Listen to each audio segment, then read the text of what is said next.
తెలంగాణ తల్లి విగ్రహం మార్చడానికి సీఎం రేవంత్ ఎవరని ప్రశ్నించారు బీఆర్ఎస్ వర్కింగ్ ప్రెసిడెంట్ కేటీఆర్. అయితే ఆయనకు కౌంటర్ ఇచ్చారు మంత్రి పొన్నం ప్రభాకర్.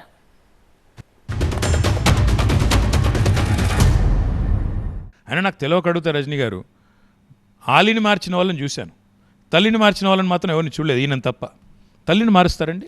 2007లో ఉద్యమంలో భాగంగా తెలంగాణ తల్లి ఆకృతి ఆనాడు ఉద్యమకారులు ఇస్తే ఈరోజు ఈయన ఎవరండి అసలు తెలంగాణ తల్లిని మార్చేదానికి? ప్రజలు కోరుకుంది ఏంటి? బతుకులు మార్చమన్నారు. తెలంగాణ తల్లిని మార్చండి, టీఎస్ని టీజీ చేయండి, ఇదా ప్రజలు కోరుకుంది? ఇదా మీరు చెప్పింది? అదేవిధంగా ఇప్పుడున్నటువంటి విగ్రహాలు ఎక్కడైతే తెలంగాణ తల్లి విగ్రహాలు అని పెడతా ఉన్నారో అవన్నీ ఒక పార్టీకి సంబంధించిన అప్లికేటెడ్ తప్ప నా శాసనసభలో కానీ ప్రభుత్వ పరంగా కానీ ఎక్కడ తెలంగాణ తల్లి విగ్రహం అనేటువంటిది అధికారికంగా లేదు.